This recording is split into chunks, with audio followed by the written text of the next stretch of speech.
Welcome to రవికిరణాలు TV bulletin ముందుగా headlines చూద్దాం. రాజ్యసభ ఎంపీలుగా ఎన్నికైన గొల్ల బాబురావు, మేడా రఘునాథరెడ్డి, వైవి సుబ్బారెడ్డి పోటీగా ఇతరులు నామినేషన్లు దాఖలు చేయకపోవడంతో ఆర్ఓ ప్రకటన. సీఎం జగన్ ని కలిసి ధన్యవాదాలు తెలిపిన నూతన ఎంపీలు.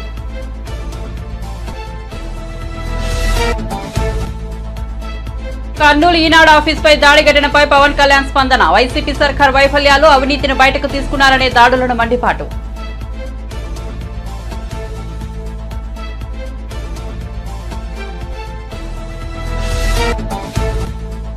పాకిస్తాన్ ప్రధానమంత్రిగా PML party chief Shehbaz Sharif ఖరారు. మరోసారి రాష్ట్రపతిగా పీసీసీ కో చైర్మన్ గా ఉన్న ఆసిఫ్ జర్దారీ. సంకీర్ణ ప్రభుత్వ ఏర్పాటుపై సంయుక్త ప్రకటన విడుదల చేసిన ఇరు పార్టీలు. నేటి నుంచి మేడారం మహాజాతర, సాయంత్రం గద్దెలపైకి సారలమ్మ. భారీ సంఖ్యలో తరలి వస్తున్న భక్తులు. సీసీ డ్రోన్ కెమెరాలతో పోలీస్ శాఖ నిఘా.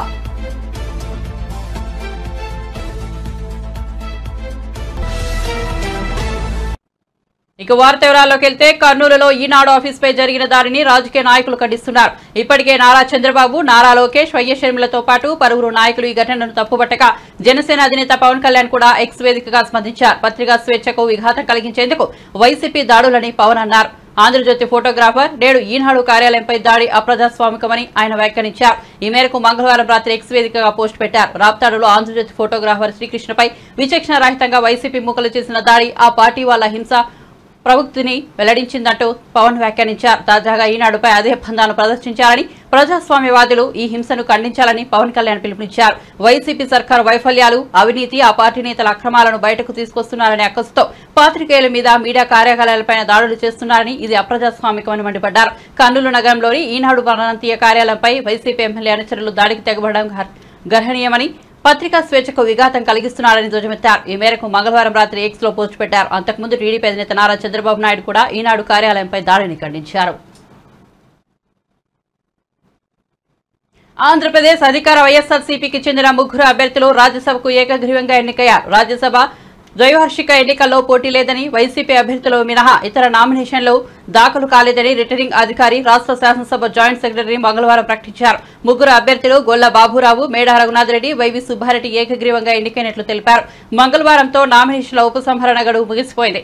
ఈ ముగ్గురు అభ్యర్థులకు పోటీ లేకపోవడంతో ఈ ప్రకటన చేశారు. కాగా కె రవీంద్ర కుమార్, సీఎం రమేష్, వి ప్రభాకర్ రెడ్డి పదవీ కాలం ముగియనుంది. ఈ స్థానాల భర్తీ కోసం ఫిబ్రవరి 27న ఎన్నికలు జరగాల్సి ఉంది. ఏకగ్రీవం అవడంతో ఇక ఎన్నిక ఉండదు. కాగా వైవి సుబ్బారెడ్డి రాష్ట్ర సీఎం వైసీపీ అధ్యక్షుడు వైఎస్ జగన్మోహన్ రెడ్డికి చిన్నాన అవుతారు. ఇక సుబ్బారెడ్డి 2014లో ఒంగోలు నుంచి లోక్సభకు ఎన్నికయ్యారు. 2019లో వైసీపీ అధికారంలోకి వచ్చాక తిరుమల తిరుపతి దేవస్థానం చైర్మన్ గా ఆయన వ్యవహరించారు. రాజ్యసభ ఎంపీగా ఏకగ్రీవంగా ఎంపికైన మరో అభ్యర్థి గొల్ల బాబురావు ఎస్సీ సామాజిక వర్గానికి చెందిన వ్యక్తి. 2019 అసెంబ్లీ ఎన్నికల్లో పాయకరావుపేట నియోజకవర్గం నుంచి ఎమ్మెల్యేగా గెలిచారు. ఇదే సీటు నుంచి 2009లో ఉమ్మడి ఆంధ్రప్రదేశ్ లో కాంగ్రెస్ టికెట్పై విజయం సాధించారు. ఆ తర్వాత ఆయన వైఎస్ఆర్ కాంగ్రెస్ పార్టీలో చేరారు.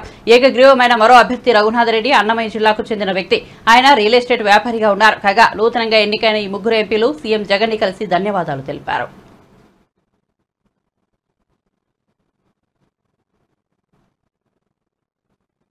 మా గొంతు కృషి చేస్తామని చెప్పేసి జరగబో ఎన్నికల్లో కూడా ఒక సంకేతంలాగా, విజయ సంకేతంలాగా ఇచ్చినందుకు ముందుగా మా గౌరవ ముఖ్యమంత్రి జగన్మోహన్ రెడ్డి గారికి ధన్యవాదాలు చెప్పుకునే కార్యక్రమం చేస్తాం. అదేవిధంగా రేపు జరగబో శాసనసభ, పార్లమెంట్ ఎన్నికల్లో కూడా వైఎస్ఆర్ కాంగ్రెస్ పార్టీ అభ్యర్థుల కోసం మా వంతు కృషి చేసే కార్యక్రమం చేస్తామని చెప్పి ఈ సందర్భంగా తెలియజేస్తారు. మొత్తం క్లీన్ స్వీప్ అయింది. 11 మంది ఉన్నటువంటి ఏపీ రిప్రజెంటేషన్ అంతా కూడా వైఎస్ఆర్ కాంగ్రెస్ పార్టీ ఈ బలాన్ని ఎలా వినియోగిస్తారు? Step by step clean sweep చేసుకుంటూ వస్తున్నాడమ్మా మా నాయకుడు జగన్మోహన్ రెడ్డి గారు. ఫస్ట్ పెద్దల సభలో తెలుగుదేశం పార్టీని క్లీన్ స్వీప్ చేసే కార్యక్రమం చేశాం. నెక్స్ట్ లోక్సభ, తర్వాత శాసనసభలో కూడా అంశాలుగా వాళ్ళని క్లీన్ స్వీప్ చేసే కార్యక్రమం మా గౌరవ ముఖ్యమంత్రి జగన్మోహన్ రెడ్డి గారు నాయకత్వంలో చేసేదానికి మా గొంతు కృషి చేస్తామని చెప్పేసి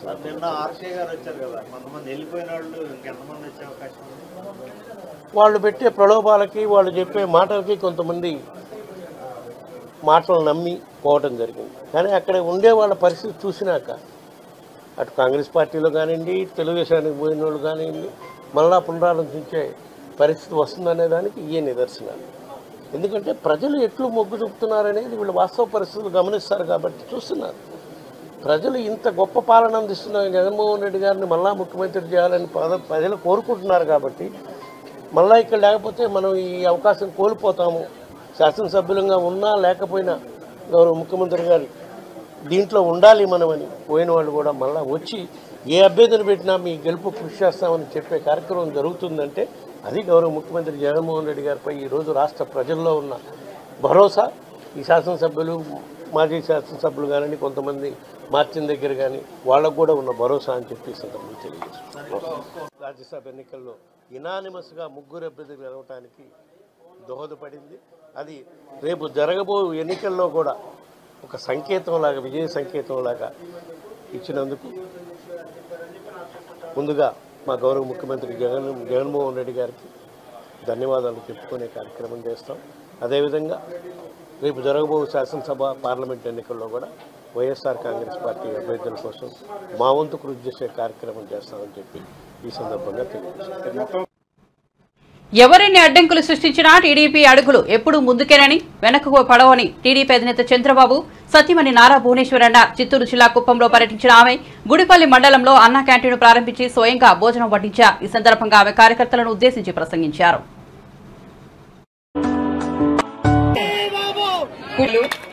చంద్రబాబు నాయుడు గారు కుప్పంలో ఎప్పటి నుంచున్నా మీరు ఆయన మీద నమ్మకంతో ఆయన ముందుకు తీసుకెళ్లారు. అది మా కుటుంబం ఎప్పుడు మర్చిపోదు. మీ అందరికీ తెలుసు, నాకు కూడా తెలుసు, మీరందరూ ఎంత కష్టపడ్డారో ఆ 53 రోజులు. ఆయన అరెస్ట్ అయిన ఆ 53 రోజులు జైల్లో పెట్టినప్పుడు మీరందరూ చాలా కష్టపడి మీ నాయకుడి మీద గుడ్డుపల్లి, రామకుప్పం, శాంతిపురం ఈ మూడిట్లో మా కుటుంబం ఈ అన్న క్యాంటీన్లు నడిపిస్తుంది. సో మీ అందరికీ మరొక్కసారి మిమ్మల్ని ఎప్పుడు మర్చిపోను. నా హృదయంలో, నాదే కాదు మా కుటుంబం హృదయాల్లో కుప్పం కుటుంబం ఎప్పుడు ఉండిపోతుంది. మీ అందరికీ కృతజ్ఞతలు, ధన్యవాదాలు. తర్వాత మన అన్నగారు నందమూరి తారక రామారావు గారు ఆయన ₹2 కిలో బియ్యం ప్రజలకి అందజేశారు. అట్లానే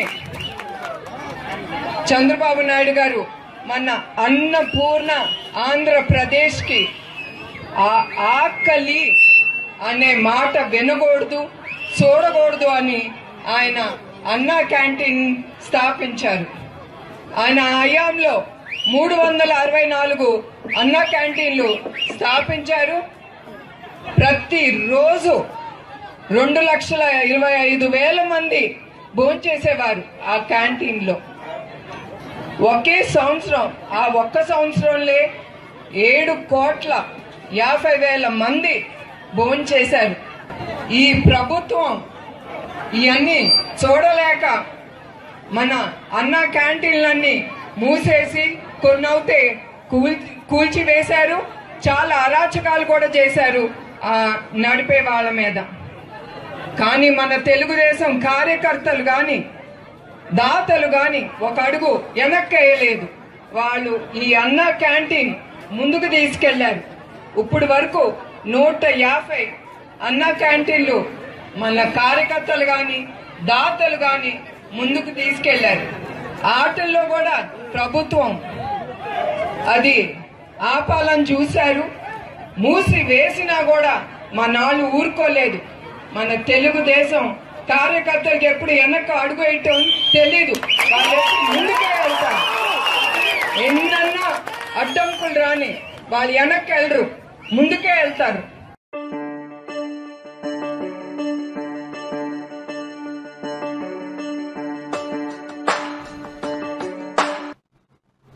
ఆంధ్రప్రదేశ్లోని నెల్లూరు జిల్లాలో బర్డ్ ఫ్లూ కలకలం రేగింది. వేలాది కోళ్లు ఉన్నట్టుండి చనిపోవడంతో అప్రమత్తమైన పశుసంవర్ధక శాఖ అధికారులు మృతి చెందిన కోళ్ల శాంపుల్ సేకరించి పరీక్షల కోసం భోపాల్ పంపారు. కోళ్ల మృతికి బర్డ్ ఫ్లూ కారణమని పరీక్షల్లో నిర్ధారించినట్టు తెలుస్తోంది. మరోవైపు బర్డ్ ఫ్లూ కారణంగా కోళ్లు చనిపోతున్నాయనే ప్రచారంతో చికెన్ కొనుగోలు అమాంతం పడిపోయాయి. దీంతో చికెన్ సెంటర్లు ఖాళీగా కనిపిస్తున్నాయి. ఫలితంగా చికెన్ ధరలు అమాంతం పడిపోయాయి. నెల్లూరు చుట్టుపక్కల ప్రాంతాల్లో మాత్రం బర్డ్ ఫ్లూకు సంబంధించి ఎలాంటి కేసులు నమోదు కాలేదు.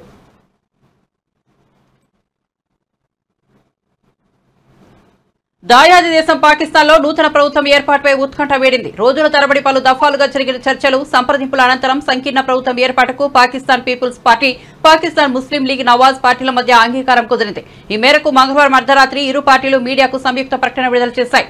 PML party chief Shehbaz Sharif, Pakistan ప్రధానమంత్రిగా పీపీపీ కోఆర్ట్ చైర్మన్ గా ఉన్న ఆసిఫ్ సర్దారీ మరోసారి రాష్ట్రపతిగా బాధ్యతలు చేపట్టనున్నారని పీపీపీ చైర్మన్ బిలావత్ భుట్టో జర్దారీ వెల్లడించారు. ప్రభుత్వం ఏర్పాటుకు అవసరమైన మెజార్టీని పీపీపీ, పీఎంఎల్ సాధించాయని బిలావత్ భుట్టో జర్దారీ తెలిపారు. పదవుల పంపకంపై గత కొన్ని రోజులుగా జరుగుతున్న చర్చలు కొలిక్కి వచ్చాయని ఆయన వివరించారు. మాజీ ప్రధానమంత్రి ఇమ్రాన్ ఖాన్ స్థాపించిన పీటీఐ, సున్నీ ఇత్తేహాద్ కౌన్సిల్ పార్టీలు ప్రభుత్వ ఏర్పాటుకు అవసరమైన మెజార్టీ ఉందని నేషనల్ అసెంబ్లీలో నిరూపించలేకపోయాయని అన్నారు. కాగా సమర్థవంతమైన సంకీర్ణ ప్రభుత్వాన్ని ఏర్పాటు చేయాలన్న విశ్వాసం ఉందని ఆసిఫ్ జర్దారీ పేర్కొన్నారు. తెలంగాణ మహాకుంభమేళాకు తెరలేపింది. వనజాతర మేడారం జాతరతో నిండుతోంది. సమ్మక్క సారాలమ్మ జాతరలో కీలక ఘట్టం మొదలయ్యే తరుణం రాని వచ్చింది. కార్లు, బస్సులు, వ్యాన్లు, ఆటోలు, ఎడ్ల బండ్లు అన్ని మేడారం బాట పడుతున్నాయి.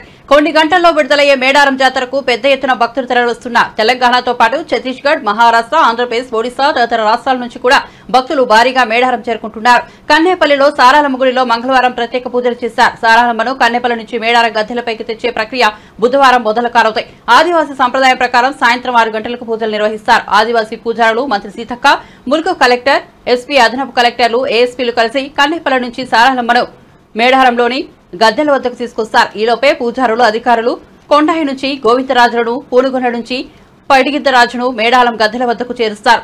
వరాల తల్లి సమ్మక్క గురువారం మేడారం గద్దెలపైకి రానుంది. ఇద్దరు వనదేవతలు గద్దెలపై ఉండే శుక్రవారం మేడారం మొత్తం భక్తులతో కిటకిటలాడుతుంది. శనివారం వనదేవతలు గద్దెలపై నుంచి వనంలోకి వెళ్లడంతో జాతర ముగుస్తుంది. మధ్యాహ్నం తర్వాతే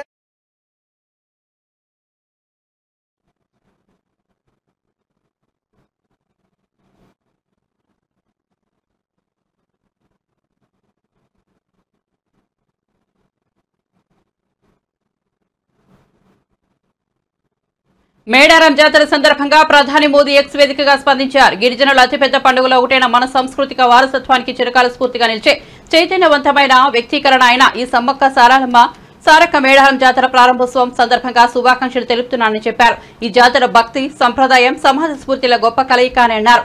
సమ్మక్క సారాలమ్మలకు ప్రాణమిల్లుదామని వారు వ్యక్తీకరించిన ఐక్యతా స్ఫూర్తిని, పరాక్రమాన్ని గుర్తు చేసుకుందామని పేర్కొన్నారు.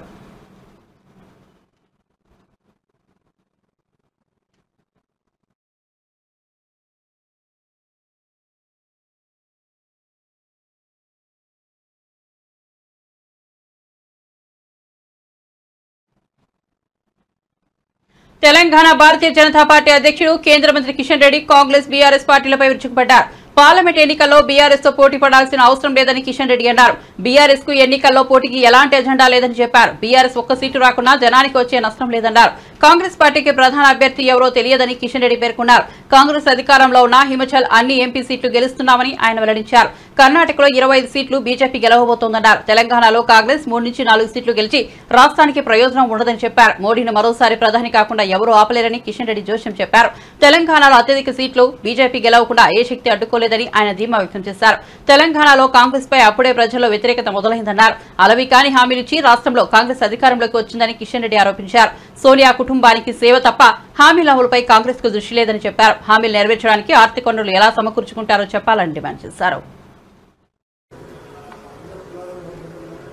యాదగిరిగుట్ట యాదాద్రిలో ప్రారంభం కావడం జరిగింది. మరొక యాత్ర ఈ రోజు నుంచి సమ్మక్క సారాలమ్మ జాతర ప్రారంభమవుతున్న నేపథ్యంలో మరో 2 రోజులు ఆలస్యంగా జాతర ప్రభావం ఉన్నటువంటి ప్రాంతాలలో ప్రారంభించబోతా ఉన్నాం.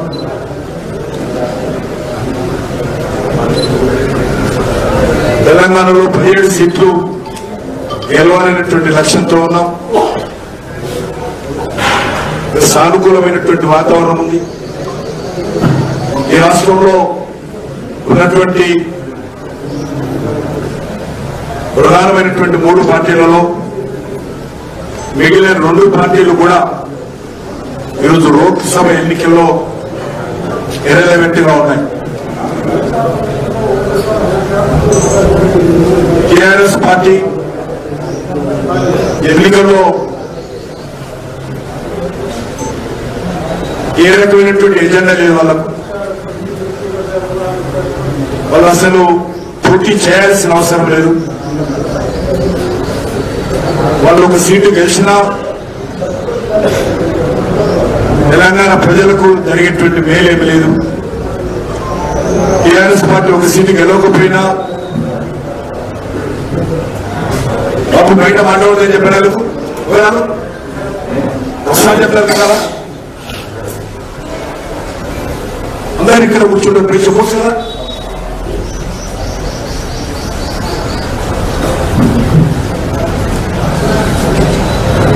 ఒక సీటు టీఆర్ఎస్ పార్టీ రాకపోయినా తెలంగాణకు వచ్చే నష్టం కూడా లేదు. కాబట్టి ఈరోజు తెలంగాణ రాష్ట్ర రాజకీయాలలో కేసీఆర్ కుటుంబం కానీ బీఆర్ఎస్ పార్టీ కానీ ఇర్రెలవెంట్, ఆవశ్యకత లేదు.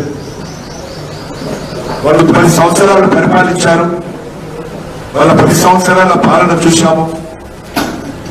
అహంకారము, అవినీతి, అధికార దుర్వినియోగము, కుటుంబ పెద్దలము, దానికి మాత్రమే టీఆర్ఎస్ పార్టీ పరిమితమైంది. తెలంగాణను దోచుకున్నారు టీఆర్ఎస్ పార్టీ, బీఆర్ఎస్ పార్టీ నాయకులు. కాబట్టి ఈరోజు బీఆర్ఎస్ పార్టీ అయినా కేసీఆర్ కుటుంబం అన్నా తెలంగాణ ప్రజలలో విపరీతమైనటువంటి వ్యతిరేకత ఉన్నది. మరొక దిక్కు కాంగ్రెస్ పార్టీ ఈ ఎన్నికల్లో వాళ్ళ ప్రధానమంత్రి అభ్యర్థి ఎవరో తెలియదు. వాళ్ళు ఉండేటువంటి అధికారంలో 3 రాష్ట్రాలు, ఒకటి హిమాచల్ ప్రదేశ్, ఒకటి తెలంగాణ, కర్ణాటక. హిమాచల్ ప్రదేశ్ లో 4 సీట్లు బీజేపీ గెలవబోతాం.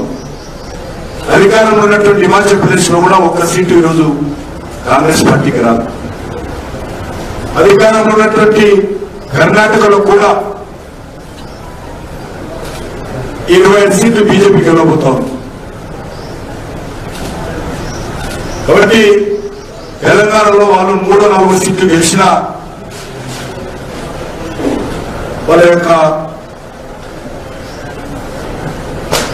ఢిల్లీలో ఏమాత్రం తెలంగాణకు లాభం జరగదు.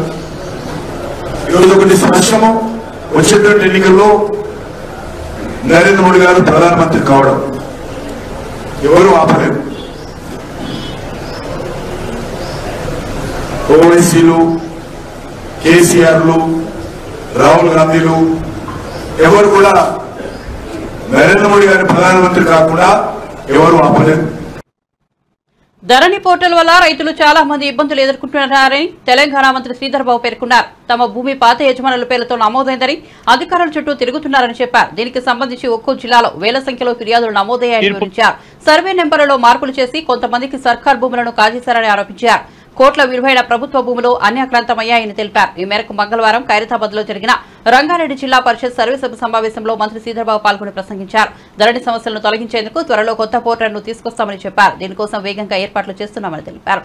అదేవిధంగా ప్రభుత్వ భూమిని కాజేసిన వారిపై కఠిన చర్యలు తీసుకుంటామని స్పష్టం చేశారు. సర్కార్ భూములను సొంతం చేసుకున్న వారితో పాటు వారికి హక్కులు కల్పించిన అధికారులు, సిబ్బందిపైన చర్యలు తప్పవన్నారు. ఒకే సర్వే నంబర్లో పార్టీ పేరుతో ఉన్న భూమిపై విచారణ జరిపి తగిన నిర్ణయం తీసుకుంటామని వెల్లడించారు. మరొకసారి యావత్ దేశానికి ప్రత్యేకంగా ఇప్పటికైనా వారి తీరు మార్చుకోవాలని టీఆర్ఎస్కు, బీజేపీకి మరొకసారి వారికి గుణపాఠం చెప్తారు. ఈరోజు ఇక్కడ ఉన్న చేవెళ్ళ నియోజకవర్గంలో మా పార్టీ కార్యకర్తలు, నాయకులు పెద్ద ఎత్తున మరి స్వచ్ఛందంగా ముందుకొచ్చి మేము గెలిపిస్తాం, కాంగ్రెస్ పార్టీ పార్లమెంటు అభ్యర్థిగా మా నాయకులు తీసుకున్న నిర్ణయంపై నిలబడి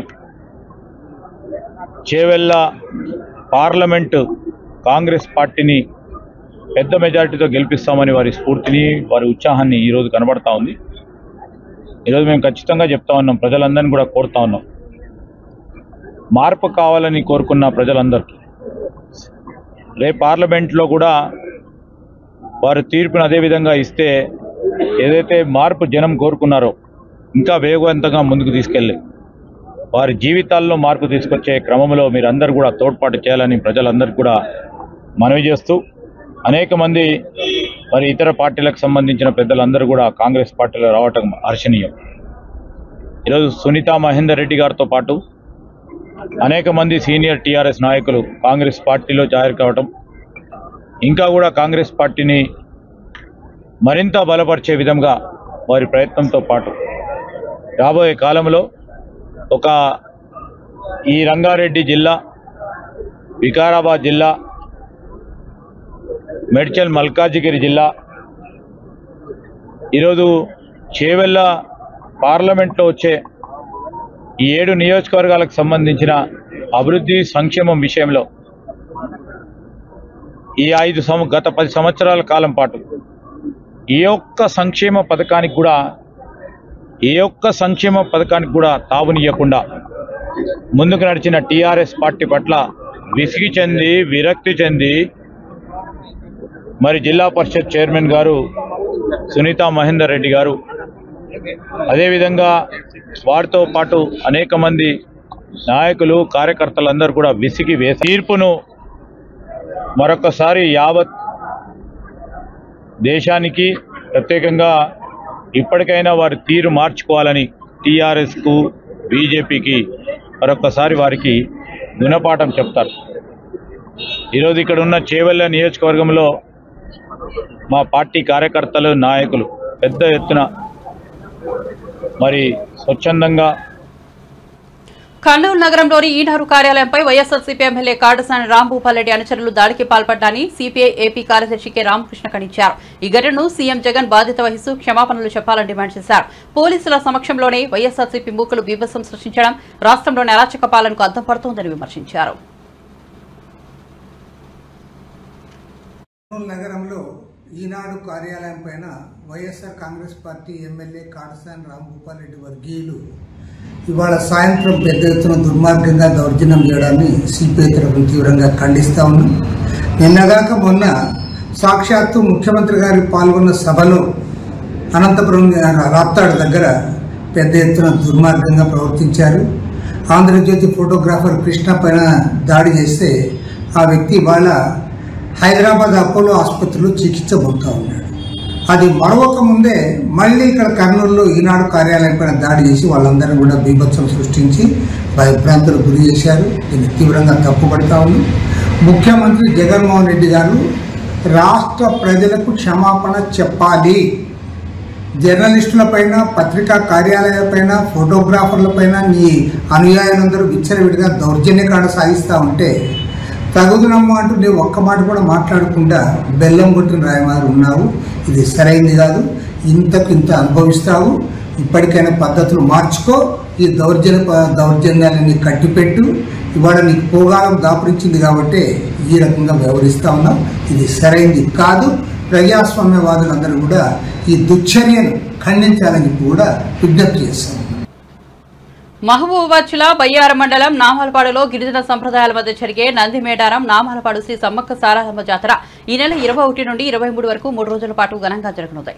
ఈ జాతరలో సమ్మక్క పగిడిగిద్దరాజుల కళ్యాణం వైభవంగా జరగనుంది. ఈ కళ్యాణంను వీక్షించేందుకు లక్షలాది మంది భక్తులు తరలివస్తారు. భక్తులకు ఎలాంటి ఇబ్బందులు కలగకుండా జాతర కమిటీ గ్రామ పంచాయతీ అన్ని ఏర్పాట్లను పూర్తి చేసింది. జాతరకు వచ్చే భక్తుల కోసం ఎగ్జిబిషన్ కూడా ఏర్పాటు చేశారు. మేడారం సమ్మక్క సారలమ్మ జాతర ఏ విధంగా జరుగుతుందో ఇక్కడ కూడా జాతర అదే విధంగా జరుగుతుంది. ఆదివాసీల సంప్రదాయాల మధ్య జరిగే జాతరకు లక్షలాది మంది భక్తులు తరలివచ్చి వనదేవతలను దర్శించుకుంటారు. రాష్ట్రంలో శ్రీ సమ్మక్క సారలమ్మ జాతరలు చాలా చోట్ల జరుగుతాయి. కానీ ఎక్కడా లేని విధంగా నందిమేడారం నామలపాడు శ్రీ సమ్మక్క సారలమ్మ జాతరలోనే సమ్మక్క పగిడిగిద్దరాజుల కళ్యాణం జరగడం విశేషం.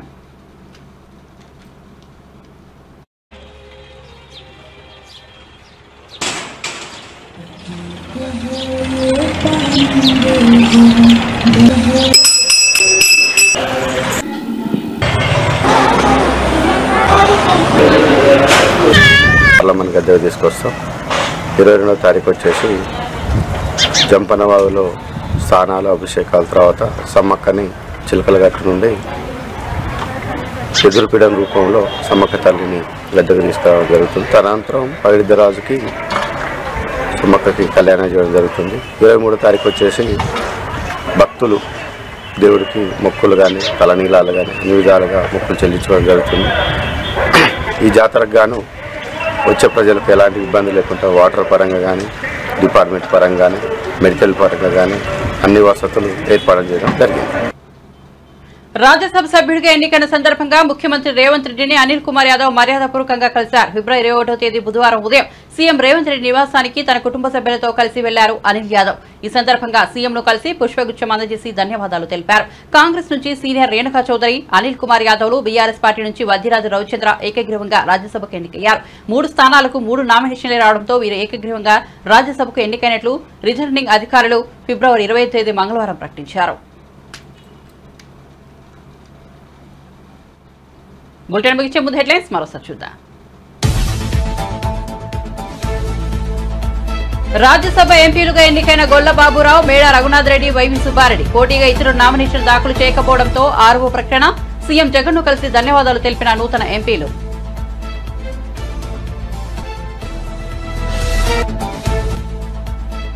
కర్నూలు ఈనాడు ఆఫీసుపై దాడి ఘటనపై పవన్ కళ్యాణ్ స్పందన. వైసీపీ సర్కారు వైఫల్యాలు, అవినీతిని బయటకు తీసుకొస్తున్నారనే దాడులని మండిపాటు.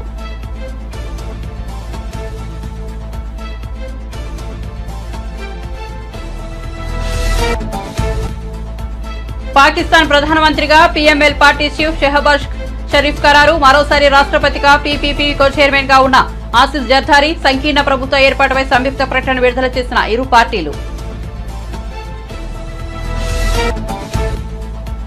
నేటి నుంచి మేడారం మహాజాతర. సాయంత్రం గద్దెలపైకి సారహలమ్మ. భారీ సంఖ్యలో తరలివస్తున్న భక్తులు. సీసీ డ్రోన్ కెమెరాలతో పోలీస్ శాఖ నిఘా.